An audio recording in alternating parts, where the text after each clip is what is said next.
سب سے پہلے تو دوستو آپ ذرا ترکی کے نقشے پر نظر ڈالیے۔ جب کبھی بھی ہم دنیا کے نقشے میں ٹرکی کو دیکھتے ہیں تو ہم کو ہمیشہ ٹرکی اور اس کا جو پڑوسی دیش ہے مطلب کہ گریس، ان دونوں کے بیچ میں یہ بڑی ہی عجیب سی چیز دکھائی دیتی ہے۔ دیکھنے میں بالکل ایسا ہی محسوس ہوتا ہے کہ مانو کسی نے سمندر کے اوپر بہت ساری بندیاں بنا دی ہیں، مگر یہ بندیاں نہیں بلکہ وہ ٹاپو ہیں کہ جن سے ٹرکی اور گریس کے بیچ کا جو سمندر ہے وہ بھرا پڑا ہے۔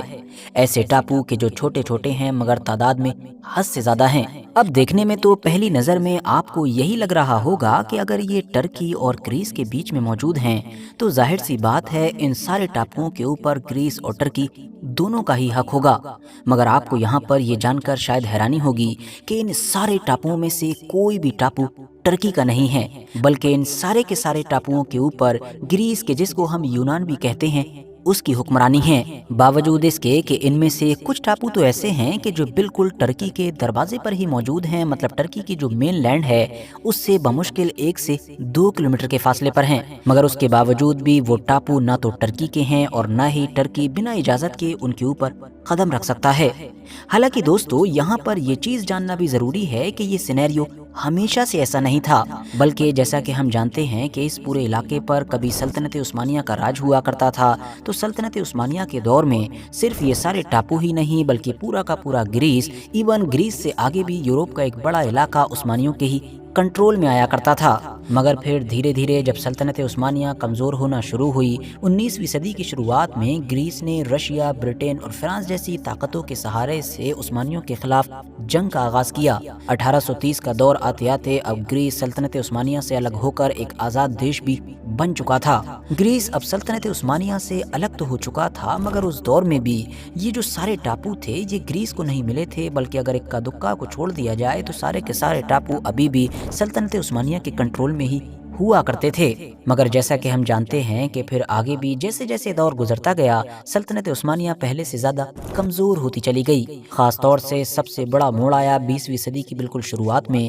کہ جب فرسٹ ورلڈ وار کے اندر سلطنت عثمانیہ کی ہار ہوئی اور اس طرح سے سلطنت عثمانیہ کا ہمیشہ ہمیشہ کے لیے خاتمہ ہو گیا۔ ترکی کی جس کی سلطنت ابھی 2-3 صدی پہلے تک دنیا کے ایک بڑے علاقے پر پھیلی ہوا کرتی تھی، اب وہ ترکی خود بھی کئی ٹکڑوں میں بکھر چکا تھا۔ اس دور تک یہ جو سارے ٹاپو تھے، یہ جو سارے آئی لینڈز تھے کہ جو ٹرکی اور گریس کے بیچ میں موجود ہیں، ان سب کے اوپر بھی باری باری سے گریس یا تو ڈائریکٹلی یا پھر انڈائریکٹلی مطلب رشیا، برٹین اور فرانس جیسی طاقتوں کی مدد سے قبضہ کر چکا تھا۔ اکا دکا کچھ ٹاپو ضرور ایسے رہ گئے تھے کہ جو ابھی تک گریس کے کنٹرول میں نہیں تھے، مگر وہ بھی ترکی کے قبضے میں نہیں تھے بلکہ اٹلی جیسی پاور کے ہاتھ میں تھے۔ مگر پھر دھیرے دھیرے سیکنڈ ورلڈ وار کا دور آیا کہ جس میں اٹلی اس گروپ کی طرف سے لڑ رہا تھا کہ جس کی ہار ہوئی تھی، تو پھر 1947 کے آس پاس میں اٹلی نے ان بچے ہوئے ٹاپوؤں کو بھی گریس کے ہی حوالے کر دیا۔ اس طرح سے 20ویں صدی کے مڈ میں یہ سارے کے سارے ٹاپو، یہ سارا کا سارا علاقہ گریس کے ہاتھوں میں جا چکا تھا۔ ٹرکی کی جو دنیا کے نقشے میں دیکھنے پر تو اچھا خاصا بڑا نظر آتا تھا، مگر اندر سے اتنا زیادہ کمزور تھا، اتنا زیادہ ٹوٹا ہوا تھا کہ وہ چاہ کر بھی اس پورے معاملے پر کچھ کر ہی نہیں پا رہا تھا۔ اس کے پاس ویسٹرن پاورز کی طرف سے دیے گئے ہر کاغذ کے اوپر سگنیچر کرنے کے علاوہ کوئی چارہ ہی نہیں تھا۔ لیکن ساتھیوں یہ سب تو ہم 20ویں صدی کی بات کر رہے ہیں، اب دور بدل چکا ہے، ہم 21ویں صدی میں آ چکے ہیں اور اس پورے معاملے کو لگ بھگ 70 سے 80 سال ہو چکے ہیں، اور آج کے حالات ایسے ہیں کہ یہی سارے چھوٹے چھوٹے ٹاپو ہی ٹرکی اور گریس کے بیچ دشمنی کی سب سے بڑی وجہ بنے ہوئے ہیں۔ ایون اب تو دھیرے دھیرے حالات ایسے بن رہے ہیں کہ یہ سارے ٹاپو ان دونوں ہی نیٹو دیشوں کو ایک ایسی بڑی اور خطرناک جنگ کی طرف لے کر جا رہے ہیں کہ جس سے دنیا پھر چاہ کر بھی ان دونوں دیشوں میں سے کسی کو بھی پیچھے نہیں کھینچ سکے گی۔ اب اگر اس چیز کو سن کر آپ لوگوں کے دماغ میں فوراً یہ بات آ گئی ہے کہ شاید ٹرکی طاقتور ہو چکا ہے تو وہ ان سارے ٹاپوؤں پر دوبارہ سے اپنا کنٹرول چاہتا ہوگا، ان پر قبضہ کرنا چاہتا ہوگا، تو آپ کو بتاتے چلیں کہ ایسا بالکل بھی نہیں ہے، کیونکہ بھلے ہی ٹرکی سے یہ سارے ٹاپو باری باری سے اس دور میں لیے گئے تھے کہ جب وہ حد سے زیادہ کمزور تھا، مگر پھر بھی یہ ساری چیزیں لکھت میں کی گئی تھیں، مطلب ٹرکی نے ان ساری چیزوں پر خود ہی سائن کیے تھے۔ یہی وجہ ہے کہ ٹرکی آج بھی قانونی طور پر ان تمام ٹاپوؤں کا مالک، ان تمام ٹاپوؤں کا حقدار گریس کو ہی مانتا ہے۔ اور رہا سوال اس بات کا کہ بھائی پھر इन दोनों ताकतों के बीच मौजूदा दौर में ये अचानक से दुश्मनी क्यों बढ़ रही है, दोनों ही देशों के बारे में ये क्यों कहा जा रहा है कि ये आने वाले दिनों में जल्द बड़ी और खतरनाक जंग का सामना कर सकते हैं, तो इसके पीछे साथियों दो बड़ी वजह हैं। पहली वजह तो खुद ग्रीस की आर्मी है। जी हाँ, आपको पता होना चाहिए कि अलग अलग दौर में बारी बारी से जब ये सारे टापू ग्रीस के हवाले किए जा रहे थे तो उन सारी डील के अंदर ये शर्त भी रखी जा रही थी कि ये सारे टापू रहेंगे तो ग्रीस के ही, मगर ग्रीस भी इन टापुओं पर अपनी आर्मी नहीं उतार सकता है। मतलब यहाँ पर ना तो कोई सिपाही होगा, ना कोई हथियार होगा, मतलब यहाँ पर किसी भी तरह की फौज की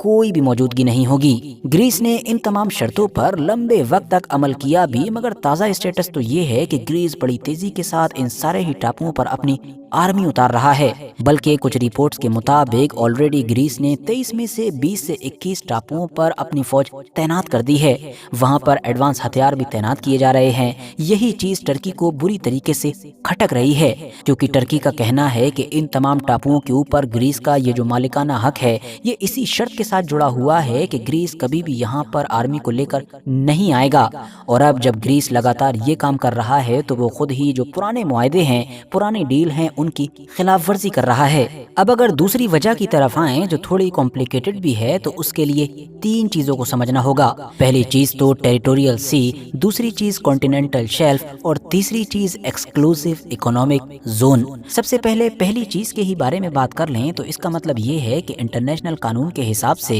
किसी भी देश की जमीन के साथ अगर समुद्र लगा हुआ होता है तो उस समुद्र के एक बड़े इलाके पर उसी देश का मालिकाना हक होता है। मतलब उस समुद्र का वो खास इलाका कि जो उसकी जमीन से लगा हुआ है वो उसी के कंट्रोल में रहता है। सारे कायदे कानून उसी के चलते हैं। कोई भी जहाज अगर समुद्र के उस खास इलाके से गुजरेगा तो उसको उस देश की इजाजत लेनी पड़ेगी और उसके कायदे कानून के हिसाब से ही वहां पर रहना पड़ेगा। अब ये इलाका कितना होता है तो ये लगभग 12 नॉटिकल माइल के करीब होता है, जो किलोमीटर में लगभग 22 किलोमीटर बनता है। टर्की और ग्रीस के केस में यही चीज काफी कॉम्प्लिकेटेड हो जाती है, क्योंकि टर्की इस इंटरनेशनल कानून को मानता ही नहीं है। उसकी दलील ये है कि टर्की और ग्रीस के बीच का ये जो खास इलाका है यहाँ के हालात काफी अलग हैं, तो इसीलिए यहाँ पर वो इंटरनेशनल कानून लागू हो ही नहीं सकता है। क्योंकि अगर इस इंटरनेशनल कानून को यहाँ पर लागू किया जाएगा तो उस टर्की के पास समुद्र के नाम पर कुछ बचेगा ही नहीं, कि जिस टर्की का ऑलरेडी एक बहुत बड़ा बॉर्डर समुद्र से लगता है। और उसकी वजह कुछ और नहीं बल्कि यही छोटे छोटे टापू हैं कि जो पूरे समुद्र में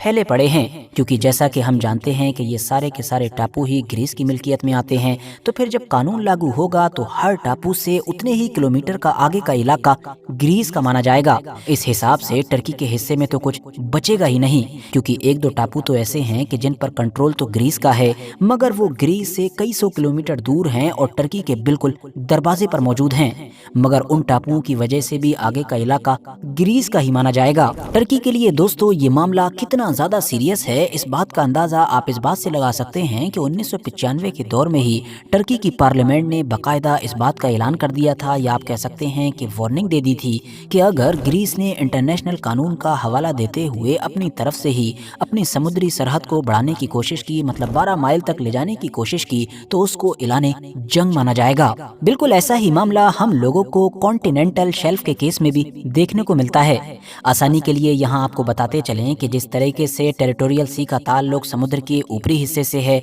कॉन्टिनेंटल शेल्फ का ताल्लुक समुद्र के निचले हिस्से से होता है। मतलब समुद्र के नीचे जो उसकी गहराई है, जो उसकी सतह है, जहाँ से आज दुनिया को तेल, गैस या इस तरह के खजाने मिलते हैं, इन सब को लेकर भी आज कायदे कानून मौजूद हैं कि किस खास इलाके पर किसका कंट्रोल होगा। बात करें टर्की की तो वो अपना कॉन्टिनेंटल शेल्फ, ये जो ग्रीस और टर्की के बीच में पूरा फैला हुआ समुद्री इलाका है, इसके मिड तक मतलब कि बीच तक मानता है। आसान जबान में कहें तो इस पूरे समुद्र का जो आधा हिस्सा है उसकी गहराई पर टर्की अपना हक जताता है और वो कहता है कि यहाँ पर जो भी तेल निकलेगा, गैस निकलेगा या कोई भी चीज निकल सकती है, उस सब पर मेरा हक है। रहा सवाल उन कुछ आइलैंड्स का कि जो समुद्र के उस वाले आधे हिस्से पर मौजूद हैं कि जिन पर टर्की अपना दावा करता है, मतलब कि टर्की वाली साइड पर, तो उनको लेकर टर्की का ये दावा है कि ये जो टापू हैं इनके ऊपर मालिकाना हक तो ग्रीस का ही है, मगर क्योंकि ये टर्की के समुद्र के ऊपर मौजूद हैं तो समुद्र का जो नीचे का पूरा इलाका है वो टर्की का है। बिल्कुल यही लॉजिक टर्की की तरफ से एक्सक्लूसिव इकोनॉमिक जोन के मामले में भी लगाया जाता है।